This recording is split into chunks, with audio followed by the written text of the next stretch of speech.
So, when looking for interesting people to speak with on this podcast, truly there's no shortage of interesting people, but it is rare to find the combination of someone who is quite so accomplished, doing interesting things, um, who by finding a couple of articles that she wrote, I came across the work of our next guest. And even before speaking to her, I just knew this conversation was going to change something for me and I hope for you.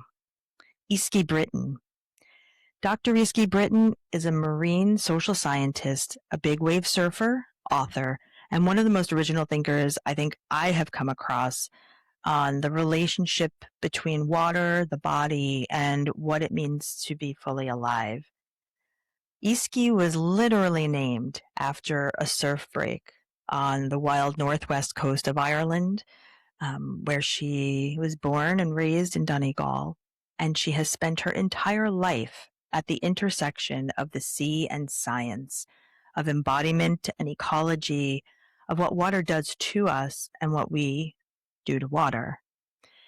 Easkey holds a PhD in environment and society. She was the first woman to surf in Iran, a journey that became an award-winning documentary and a TED Talk and has shifted the surfing community in Iran to date.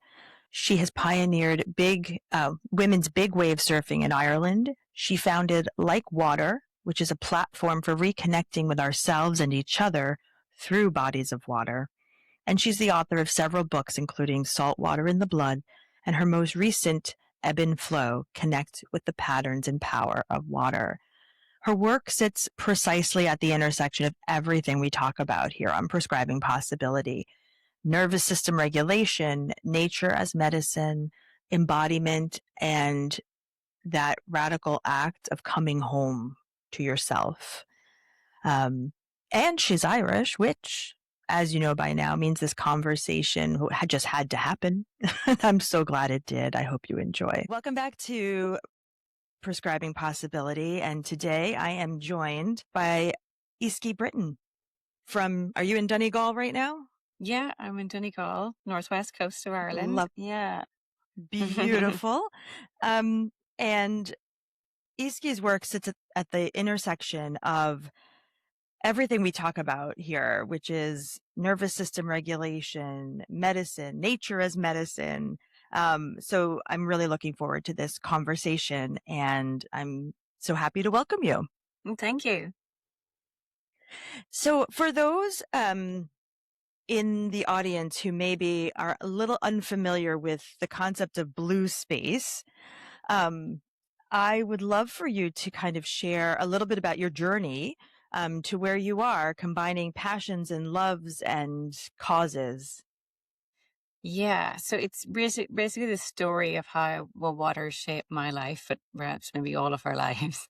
And my blue space, Mm-hmm. referring out to those kind of any of those water environments, be it river, lake, the ocean, the sea. And for me, it's been the ocean. I mean, born to pioneering surfing parents. Growing up here on the sort of the wild edge of the Atlantic in Donegal and learning to surf from a very young age, kind of finding my feet in a surfboard from the age of 4 and having that intergenerational kind of tie to the sea, and the sea being this source of, rather than fear, a source of play, primarily through the medium of surfing. And then opening up this whole world of, I suppose, fueling my curiosity from a very early age, where you get introduced literally to this whole other world that we don't experience or have direct contact with as humans a lot of the time. And in particular in Ireland too, until quite recently, because the water's just so damn cold. It's quite, Yes. prohibitive. And it wasn't really the done thing. But, it was probably written, maybe my story might have been written for me in how I was named even. So Easkey comes from the Irish word for Eask, meaning fish. It's also a place on the west coast of Ireland that's very famous for surfing, one of my dad's favorite waves. And it has that name. It's named after an important salmon river that flows into the sea there and creates this beautiful surf break. Yeah, I suppose my very identity and name is this sort of almost reminder of those interconnections between place and nature and the health of water and who Mm, we are, and then blue health, and being an extension of that now, being this kind of meta discipline that's come about more so in the last decade, in terms of the scientific research of understanding the underpinnings of some of these connections that are the pull in a way that water has on us, and the effect especially mm, on our kind of mood and our psyche, also called yeah. blue mind. Yeah. It's fascinating. And so it's really interesting because I grew up not in Ireland. My dad is from Kerry, actually, but I grew up Mm, in New York, also near the ocean and beaches. And for my whole life, I have always felt like when I was sad, when I was upset, when I needed to just kind of clear my head, I would drive by the ocean. Like we had a road that just went along the Atlantic, and I would just mm. drive that. And it's interesting how now there are names for these things, right? Right. Like then it was just like I just really like being near the water. Turns out there's real scientific data to support that.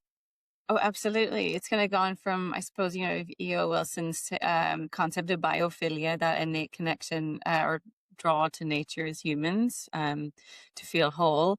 And then there's also I suppose, that hydrophilia effect.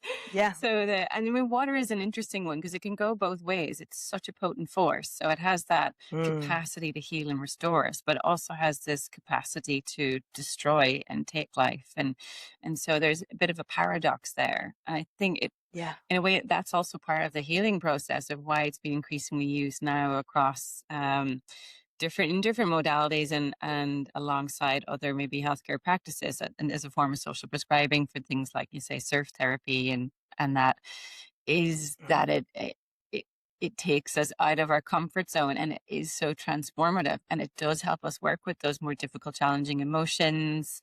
As a lifelong surfer, the assumption maybe is that I've totally conquered my fear. I don't feel it anymore, and that's why I can go out and ride these big waves. It's absolutely not the case. I couldn't imagine that could ever happen. No, no, it's impossible. But it is about this, like, changing that relationship and story maybe around fear and its hold on Hmm. us, or what holds us back. And building more of that. For me, it's about the relationship, right? Building that intimacy with Yeah. ourselves and our bodies. So that's in a way what creates trust. And then realizing now, looking back in my life, the same, building this relationship with the ocean to a point where I feel I'm able to listen to it, read it, notice patterns in what seems like a world of chaos. So of course, Yeah. it's really rich with metaphor as well. Oh my For gosh. anyone, you It's, don't I have to mean, surf. Yeah. I was going to say there are stories and poems and all sorts of things just kind of swimming in there, right? I find it really interesting that um, a young girl, 4 years old, gets on a surfboard, and somehow this such an accomplished woman comes out of this story. You have a PhD in environment and society. You study these things now richly, right? Mhm. Not just the lived experience of surfing your whole life, which is a whole lesson in and of itself, but you have pursued that as a professional marine social Mhm. scientist. And so I'm so curious, being the mother of a 16-year-old who loves to swim and has recently taken up surfing. Um, Oh. how did you get from that young girl to where you are? Like, what was the connector there from this is my passion and hobby to this is what I'm going to study, and how did you merge them? It's so fascinating to me. Yeah, it's a really good question. And it's interesting, to look back, because it wasn't, it's definitely not a linear path. And in a way, that's Right. probably part of what's so fascinating about it, is that learning to actually, in this age of modernity, being in a family where we're actually living quite cyclically, because there's just an awareness of the seasonal cycles, because this the waves, depending on these storm patterns that are also very seasonal. So that just kind of being the norm in our household, and even the tidal cycles will affect what waves break when and where, and that's connected to the phases of the moon, and so Moon. just this Mhm. built-in kind of cyclical way of thinking from such an early age, I think has had a tremendous effect as well. And for me, and surfing being it can be, I suppose, it served many different purposes throughout my life. And in the beginning, too, as a child, discovering it as this amazing form of play, but also connection, a way to meet other people, and growing up somewhere so isolated, and joining the Irish surf team, and it becoming this vehicle to like travel and go to experience other parts of the world with, going to European championships or world surfing games. And so for in a way it was I saw this as a great sort of ticket to escape, right? Yeah. To like get out and explore the world from an early age. But I kept coming back home. But for me, I think surfing is this kind of probably a rare enough experience these days to really actively participate with the living world. We're in this really kind of Mm. dynamic force in the ocean. And then in being in the ocean, you're also connected to this thing that's literally breathing us all into existence. Like it's the source of all life on the planet. Um, Yeah. and so then just now I guess I'm very fascinated how the sea shapes our experiences and feelings, or even our sense of self and our identity. Um, Mm. and also being such a profound source of belonging for me at times in Mm. my life, maybe when the ground otherwise feels like it's shifting under my feet. There's just that constant coming back to the water as a reset. I think it was bigger than that, but so I don't know. The journey for me was just, yeah, I think it was again that early spark of curiosity of wanting to understand this connection. Why do I have such a pull on me? And then seeing it in other parts of the world as well. Of like, there's something to Mm. this, um, Yes. this power of Yeah. water. And then I'm being kind of maybe of that mindset of being more academic leaning and wanting to investigate or understand how things work. And so I took a Yeah. deep dive into Yeah. academia with it as well. Yeah. It's incredible. And still actively working in research, or is that a yes, you are. That's what Yeah. I I still bridge different worlds. I'm most interested in, I suppose, all the different layers. So understanding maybe through scientific method. It's interesting to see almost how the science is catching up with this much more ancient understanding of the power of water to heal, this understanding of water as medicine ancestrally here in Ireland. It's so evident still in our landscapes, in the importance that we still attach to sacred springs or holy wells, and even different rituals associated with the sea, and before you put a boat in the water, all these things, ways of respecting water. yeah. And then now seeing the science behind sort of supporting this important connection we have with it and its healing powers.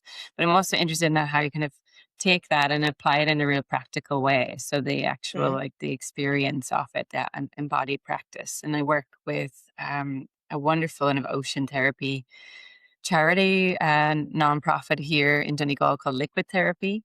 And so they're Mm. all about how do you create greater inclusion and access to this experience of the sea for young people who maybe otherwise wouldn't be able to.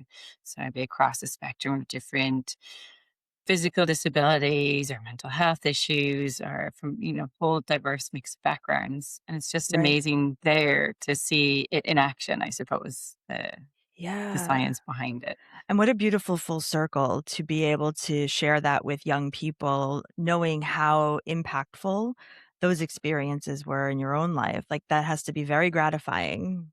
Yeah, yeah, it is wonderful to see. Yeah. It's a kind of powerful ripple effect. Yeah. Yes. And you've taken that ripple effect around the world. In 2013, I know that you were the first woman to surf in Iran and taught women in Iran about surfing for the first time. And it was, I guess, featured in a documentary, and you have a TED talk about it. Like, can you speak to what that experience was like and the other experiences around the world you've had with sharing your passion and your knowledge? Yeah, that was a huge turning point for me. I mean, ending up somewhere so unlikely, Yeah. like in Baluchistan, so in this sort of southeastern part of Iran. Um, Actually not, yeah, no, it's all on our radar for very different reasons, Different. unfortunately, but it's Mhm. been a remarkable story. For me, the place then where surfing has kind of taken root in that part of the world. It's a little village, fishing village called Ramin, just outside Chabahar. The a majority Baluch, ethnic minority, who already have this very strong, beautiful relationship with the sea, primarily through fishing, but Mm. wonderful kind of ocean knowledge.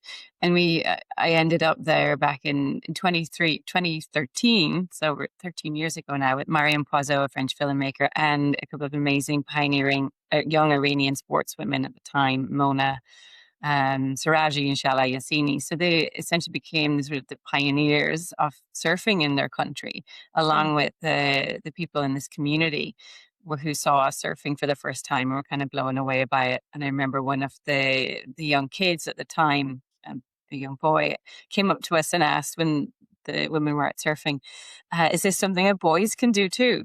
Because Mm. maybe this is some strange woman only pursuit. Isn't that fascinating? And Wow. So oh my gosh. it's a beautiful story because it does help shape I suppose, the story and the progression of surfing in a place like that. So not without its challenges, but it's still, it's a mixed sport. It's something that men and women do. And then to be embraced by a community like that, I think in a way it really helped break down barriers because you're showing up Mhm. with this agenda to go ride waves, which just seems so unreal with a Yeah. surfboard. And it's just, once you get people in the ocean too, it just acts as this incredible leveler. Mm. When you're in the surf and waves and you can't control the ocean, right? And so you really having to learn to sort of let go and surrender and look out for each other. And through when I've been going back up for over a number of years, maybe Hmm. from 2013, nearly every summer up until about a decade ago, although I still remain in regular contact and there's amazing things still happening there. But we ran a series of workshops. We called it like the Be Like Water initiative, along with a Mhm. friend of mine, Shireen Garami. She's Iran's first female triathlete. And she had a Oh, wonderful wow. insight into the woman's experience of sport in her country, but was new to surfing. So came with this beginner's mindset and reminded me Mhm. of what it was like for me when I started and, what was my motivation. And it wasn't to be standing on a surfboard looking cool. It was just this sense of fun and play and wanting Mm. to have the really this powerful encounter with the ocean, in a playful way.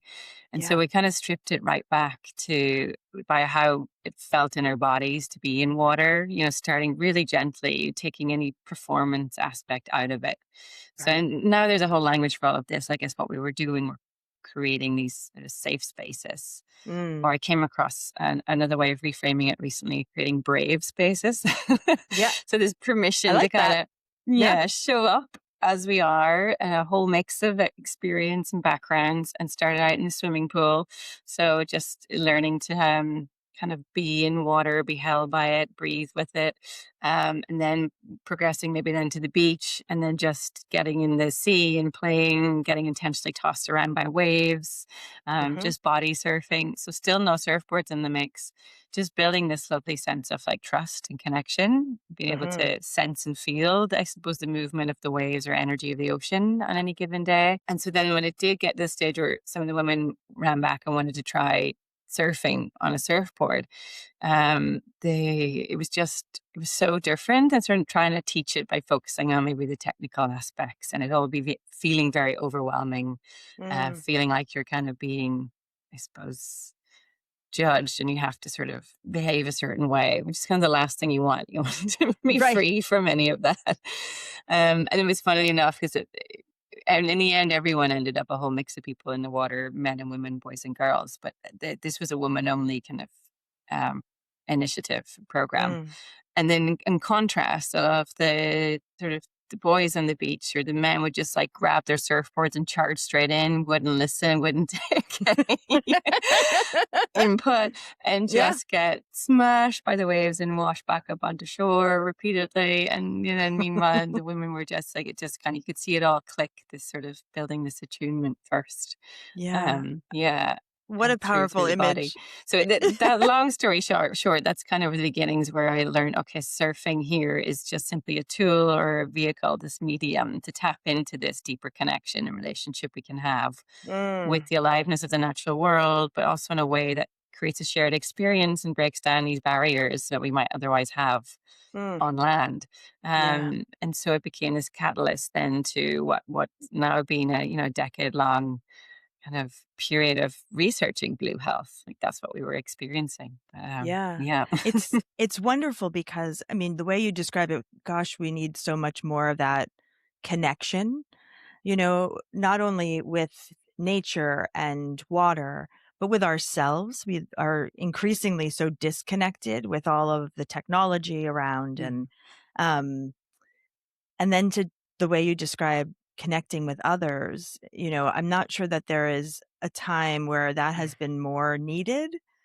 So, um kudos for all of that work and for the way that continues to impact people around the world. It has to be very, I don't know, it's humbling to me to hear how one person, right, can make such a profound difference in the lives of so many, and that's what you have done and what you continue to do. So what's the current, no pun intended, the current trajectory of your work? How has life evolved? Yeah, it's a walk. It's evolved a lot. But even just sticking with Iran for a moment, and Yeah. at the moment where we just launched a fundraiser to create this lovely and a quite a beautiful project, a placemaking lab with the community in Ramin, who have since gone on to set up the first surf club in the country. Wow. But tied in with the surfing is like there's like a skateboarding club, very popular with young girls, especially just probably a bit more accessible even than the surfing.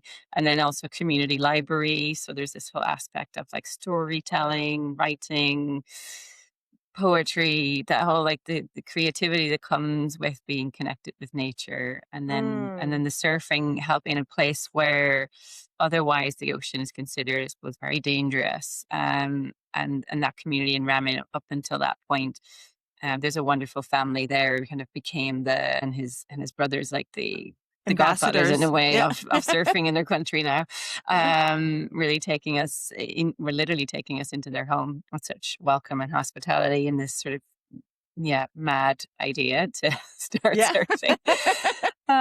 But they would have been always the ones who were called upon to ask to carry out rescues or do search and rescue if someone had been lost at sea, and just having to deal, I suppose, the ocean is this place of real trauma and loss all the time, and Mm, the impact of that, and then being able through something like surfing um, access the skills like through the workshops we delivered early on of the surf life saving and the training and the water safety and building that water confidence, I suppose. And then for yeah. their kids, instead of passing on a legacy of this is a place of trauma, and very few kids ever went to the beach until the introduction of surfing there because it was the best way to keep them safe. And now it's sort of Mm. flipped into like, actually, this is a place to feel confident and learn the water skills and be ambassadors for the ocean and have this lovely sense of environmental stewardship. And it's a place of play and And healing too, right? As healing and opposed to massively. trauma. Yeah, Yeah. yeah. And I see that repeated, that pattern, regardless maybe of the geography in many ways. So another beautiful example.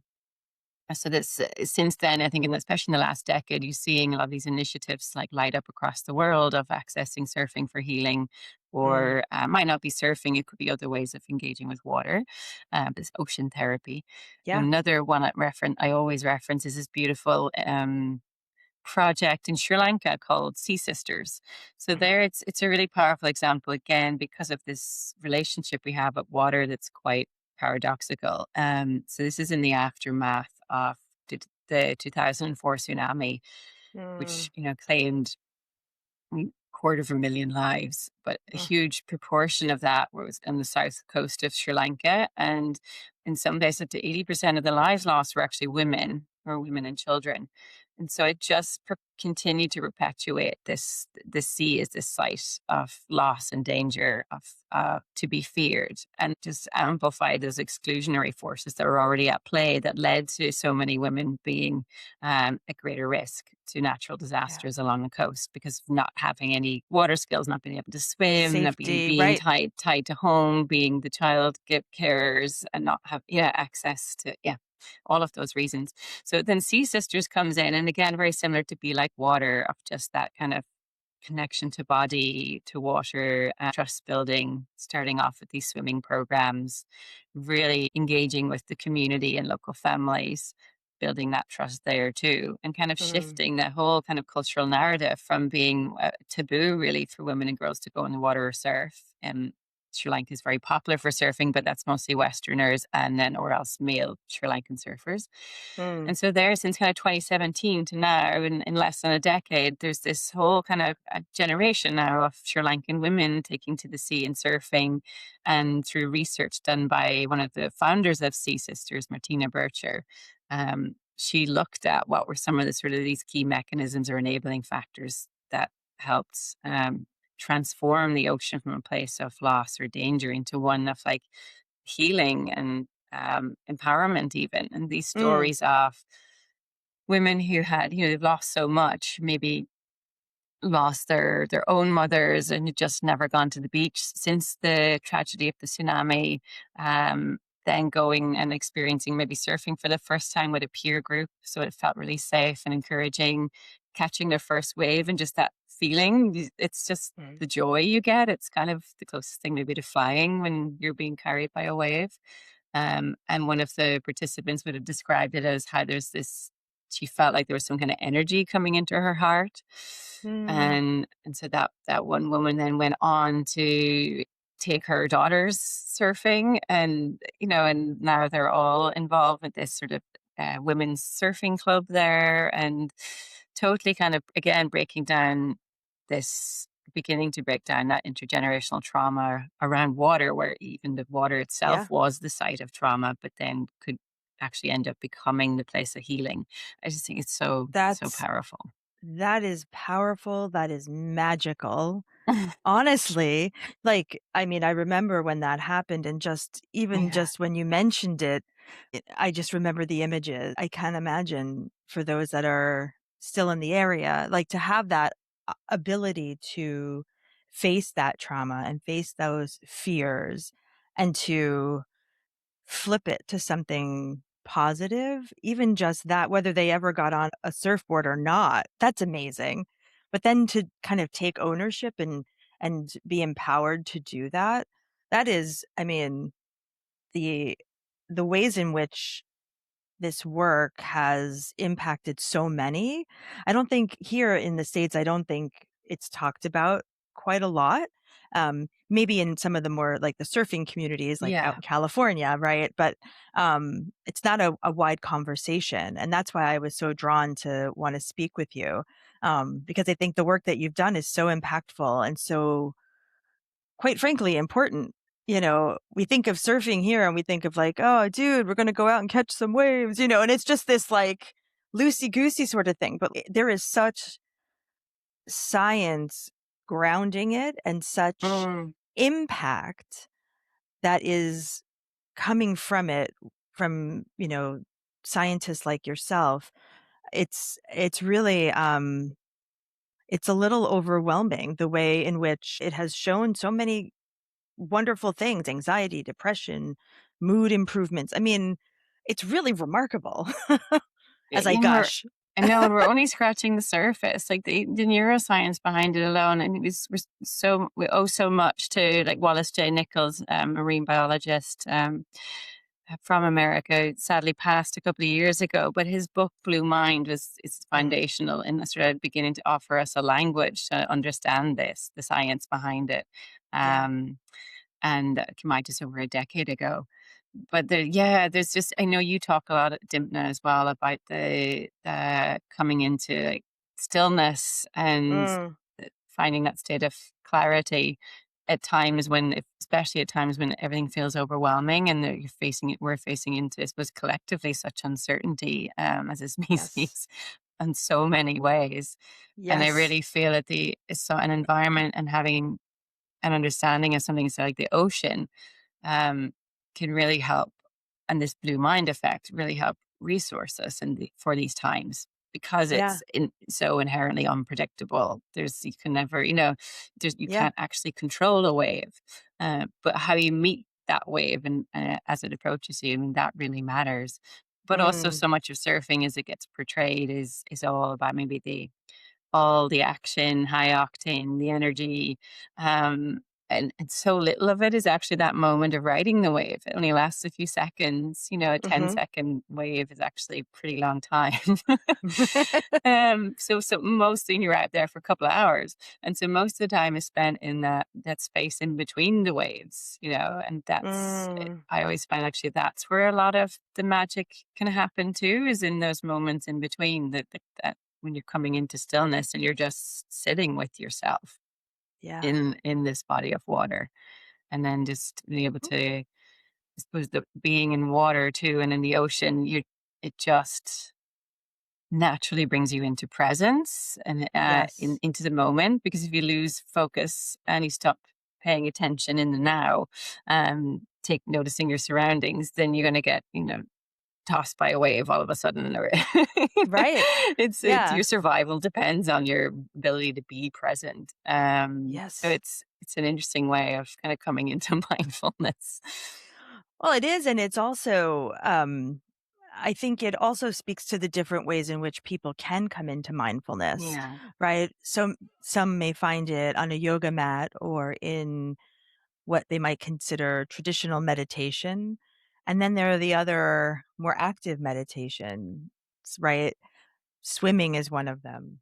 Hmm. And the way you describe this, surfing sounds to be very similar in that it's a meditative practice for a lot of people.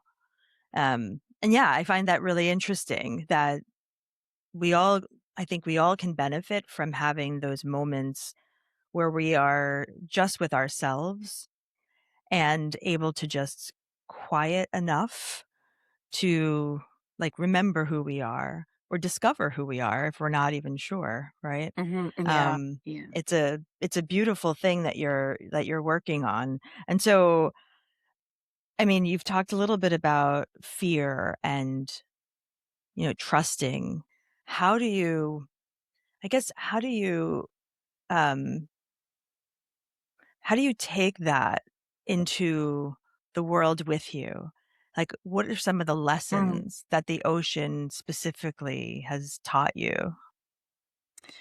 Yeah, there's some I can give a very real lived experience of it in just a moment. But even Mm. just to say, like, say the science behind it would be for people who do maybe go regularly swim in, it's all, the water's always cold in Ireland. So it's Yeah. like that. Even when went through this heat wave, it was the water, everyone was stripping off and jumping in the water, but it was still 16 degrees Celsius. So I'm not sure Fahrenheit Co what that is. That is It's still pretty cold. fresh. Yeah. um, but the thing is that and it's so much of our modern lives too is designed to like maximize comfort and Mm. make thing as convenient as possible. I mean, there's nothing convenient about getting in like a cold body of water. It's like it's wet and it's windy, and so it takes a certain amount. You have to, I suppose, it's be with that discomfort, and there's even the shock of the cold initially, and it's not exactly pleasant, and yet it has this. People who then do it regularly can't live without it, and it's this feeling of euphoria then almost that comes afterwards. But Mm. I think it's what's happening, the process that happens in part is that when you do that, you're entering this cold body of water and you're actually creating this low dose stress response in the body. And because of the temperature shift, the body's having to work that bit harder to regulate. Um, and you're feeling that. And then that whole water is so multisensory, and we have so many cold water uh, or cold receptors on our skin too. Like it's an amazing sense organ. So that's that feeling of like the aliveness that can come. when you kind of build up your exposure to it. Yeah. But then in studies kind of across the board, and there's more and more research coming out, say with those sea swimmers, they come out and then there's this immediate transformation that happens. You'll even see the shift happen when people do it in groups in the water where everyone's quite quiet, maybe in the beginning, or feeling what they're feeling, stuck in their heads. And then when we strip off and get in the water, there's just this laughter and it like ripples through everyone in the water and the volume goes up and everyone is chatting at the end of it all. Hmm. And there's something about stripping everything off as well, like the sort of whatever land personas we have to carry on land. But nearly everyone will say afterwards how it's just like and more so than their coffee at the start of the day, it sort Yeah. of sets them up. And the science does show it enhances that adaptive capacity to meet other challenges throughout the Mm. rest of the day, the rest of our lives. So building up that inner resilience at this sort of biophysical level, at a cellular level, which is kind of Mm. remarkable too, as well as So cool. mentally and emotionally, knowing you've probably done the hardest thing you're going to do all day. Right. There's that. But for me, part was so I went through a period, especially in my 20s and in Ireland at the time, there was this, suppose they were at the early vanguard of big wave surfing. So when I say Mm. big wave surfing, people usually mean waves over 20 to 30 feet in height. And back then, it would have also been using a jet ski to tow in to have the extra sort of speed to catch these waves that were kind of before would have been considered, I suppose, almost unsurfable. Mm. So it's like at the extreme end of the surfing spectrum. Um, but for me, then, and how I would sort of meet myself in those moments, and to prepare for times when you might get caught by a wave or wipe out, or um, would be training the mind and the body, I suppose, to how to relax or soften and let Mm. go in those moments instead of resisting. Because if you try to fight the wave, you'd use up all your oxygen and not be able to hold your breath. That is Right. kind of pretty vital to learn how to Yeah. remain calm in this crazy situation where you have a 20 or 30-foot wave about to land on you. And so I would train in those moments in between, train the mind to actually go into this state of, I suppose, the blue mind effect of when I felt most calm in the water. It's like a Mm. favorite place along the coast where I live, just to go. I'd often just go and float. It's beautiful kelp forest, and it's where I learned to swim. And so this go back Mm. to a water memory that felt really, and water leaves such a powerful imprint in our bodies. So as a memory, we can usually access them very powerfully, Mm. positively or negatively. But in this case, it's good to pick a positive memory. Yeah. If you're So going for yeah, calm, yes. so essentially this visualization where I would go back, replay in my mind this memory. I would go to that place to the point where I would just feel it. The connection would be so strong between my brain and my body that my body would believe that that's where I was actually and not being held down in this Yeah. avalanche of water. Um, and to remain calm. And that was one of my approaches. And I actually then when I became pregnant with twins about Mhm. 4 years ago or so, and I ended up having a very complicated birth. It was an emergency situation. But I remember at that moment of emergency, where I had to surrender all kind of control, and it was not going to be having the ideal sort of water birth or anything like that. But then I actually tapped back into that training I did as a big wave Mm. surfer. And I knew the most important thing is just going to be like a big wave hold down. The most important thing is to keep, if I kept my body calm, then I'd be giving that message to the life I also had in my body that all was Yes. well and safe. So to go back to that moment. And so that's what I did. I dropped back into that blue mind state and accessed that um, place in the sea that I know makes me feel so good.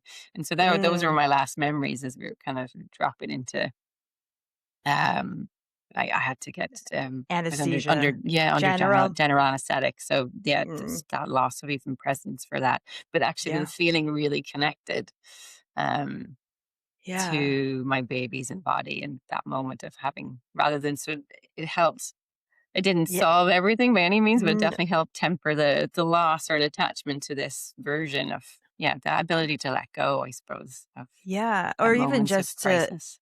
to take some power back from a Yes. situation, Yeah, right? yeah, more of that. Because so many, having done many emergency C-sections in my life, they are very Yeah. terrifying for women and their partners. It's a very unnerving situation because things move so quickly.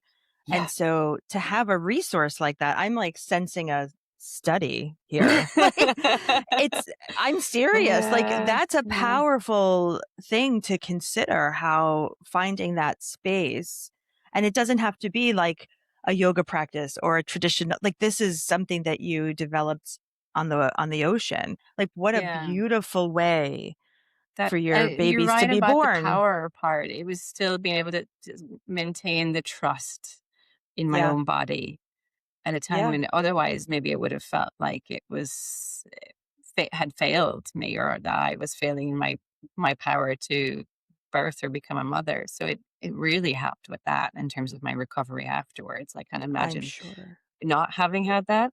And then knowing the power of it too, because this was just after COVID and the pandemic, and having worked a lot with people there who didn't have any access anymore to the thing they knew was going to Mm, heal them, which was water.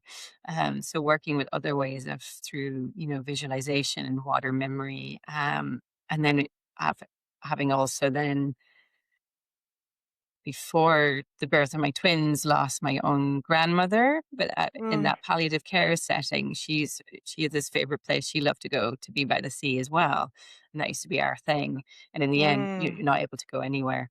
But then bringing a little bit of that sea back into her, and then going through this journey to get to the sea and being at the sea through memory with her, like that kind of as a guided visualization, was just so beautiful.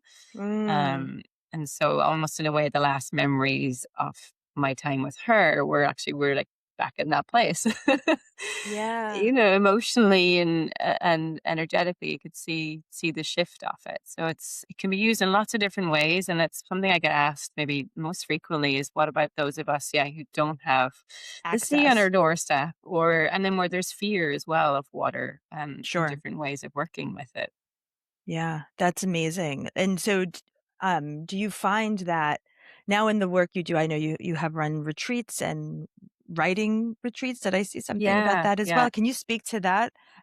That's so yeah. interesting. I find I've only just recently returned maybe to my own writing practice. So I had published Saltwater in the Blood as kind of my, it was part memoir, part exploration of what we've been talking about, this power of the sea and surfing. Hmm.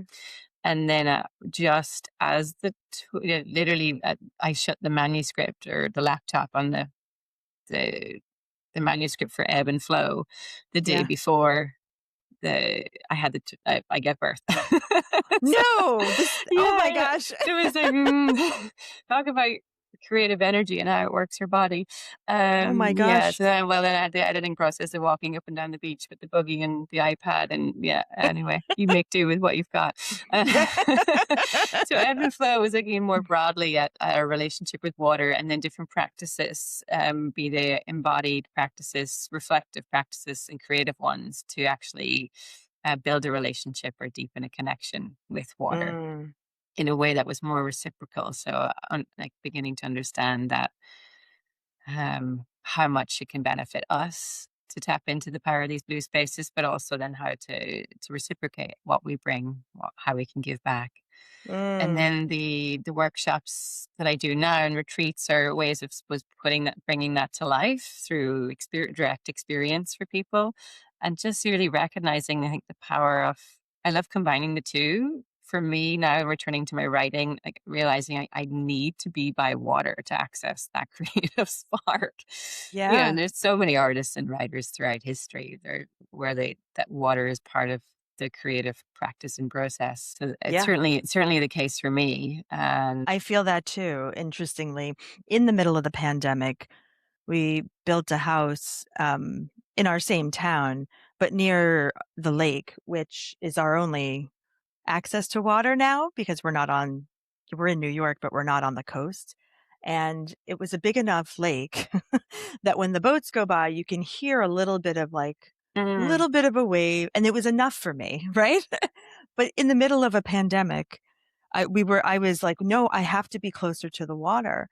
And so now I can walk Mm. down and just sit there, and it still has that hold. And I too return to writing, and it's fascinating to me how not only therapeutic it is, but like prolific, right? It gives life to us, it gives life to creativity, to other beautiful bodies of work. I could go on. It's just absolutely, Yeah. you know, It, life changing, really. yeah, what you're when listening to you now, Gemma, too, it's sort of I wonder too, because I know you're also really interested in this, I suppose, the storytelling piece, like the narratives that we Yeah, live by or tell ourselves, and the power and importance of reflective practice is part of the healing journey as well. And so I think that for me, that's been a huge part as well, alongside training as a scientist. sure. And then writing into the books I write are creative nonfiction. And but where was I going with this? Is yeah, just the stories even we get told about, about the ocean and how it gets portrayed. It's Yeah. largely as a if it does end up in the news or media as a destructive force, or either that or Mm, the terrible harm we're doing to it. And I actually think the story of the ocean is this much bigger one of this it's incredible mothering energy that it has mm, of being such a life-giving force as yes. well. And of course, where there's life, there's death. So there's that side to it because it's Right. so cyclical.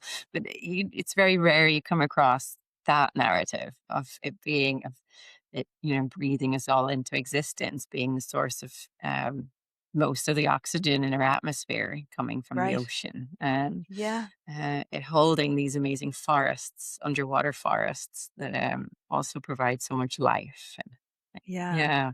It's interesting to be able to look at it from a different perspective and to, I think, offer that as a different way of thinking, to those who are listening, to consider when was the last time you sat near a lake or listened to the water come by in a river or see or sit by the ocean, right? And if you ever have the opportunity, it doesn't have to be the ocean. It could be a pond or a lake or a stream, but there is just something, that healing quality is present in the water, regardless if it's on the coast or not, right? Yeah, of course, because it's all water. And that's the other thing too, is as a powerful metaphor, but also like a lived experience of water as an element is also so fascinating. It gets so ancient. It's older than the earth itself. Still, the jury's out on where exactly it came from. Right?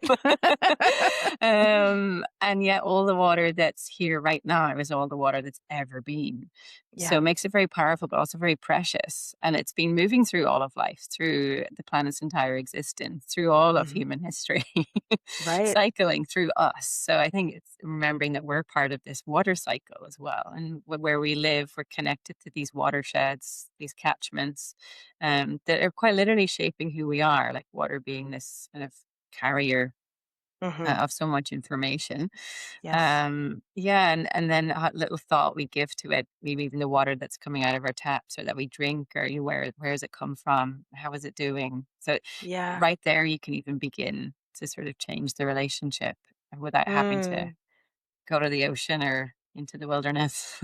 Yeah, it's just to be present to it, right? And the power that it Mhm. has and the need that we have for it, biologically, psychologically, metaphorically, all the ways.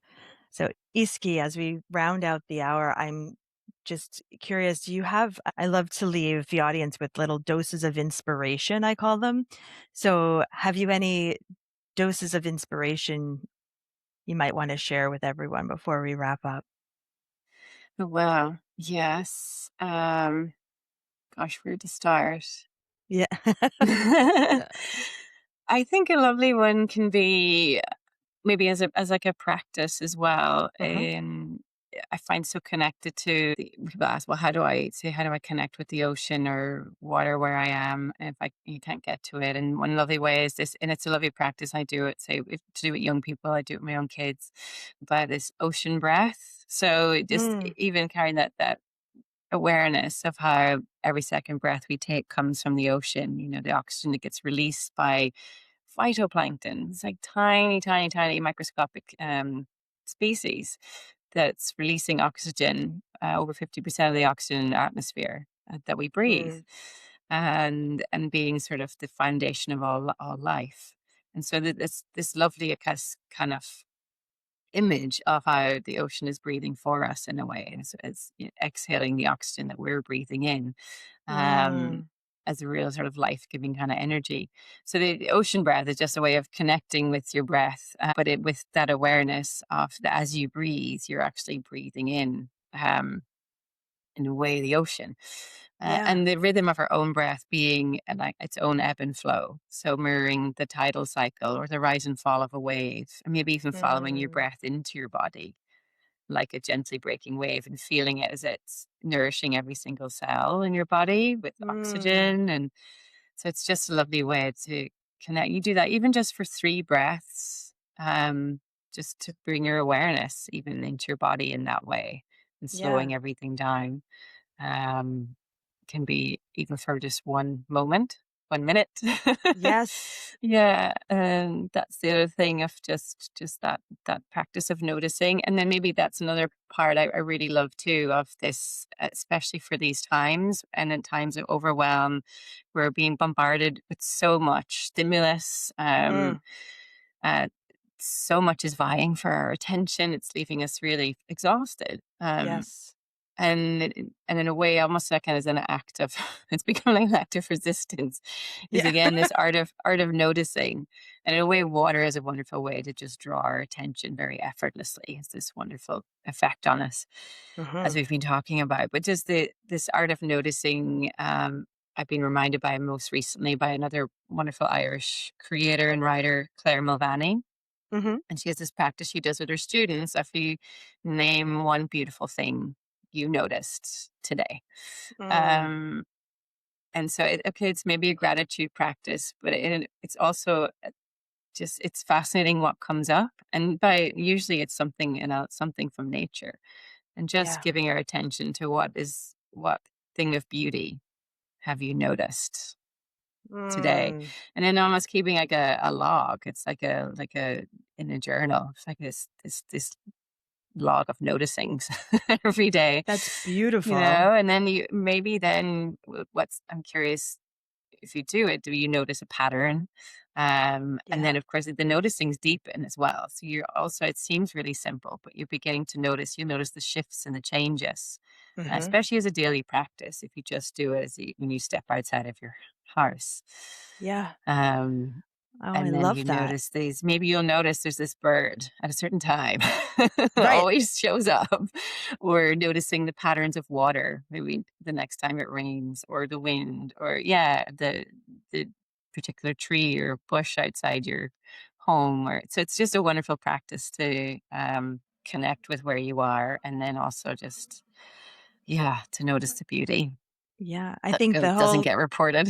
that right? And I think it's that the power of noticing, whether it's your own breath, whether it's something external or internal.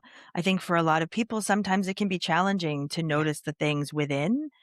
And yeah, so, as yeah, you described, logging or jotting down in a journal what you notice externally, I think that for a lot of us, that can be um, maybe a little bit more accessible to start, right? What do I notice outside of me? And then the noticing, to your point, deepens where we start to notice the things within ourselves. And so, on yeah. that, And it could oh, just be even, yeah, to notice where water shows up today, or notice the wind or a yeah, color, or, it's, yeah, it's a really fun kind of playful way of almost, yeah, it becomes like almost a treasure hunt yeah, then. exactly, exactly. So, yeah. Oh, well, this has been wonderful. Is there anything else you'd like to share before we wrap up?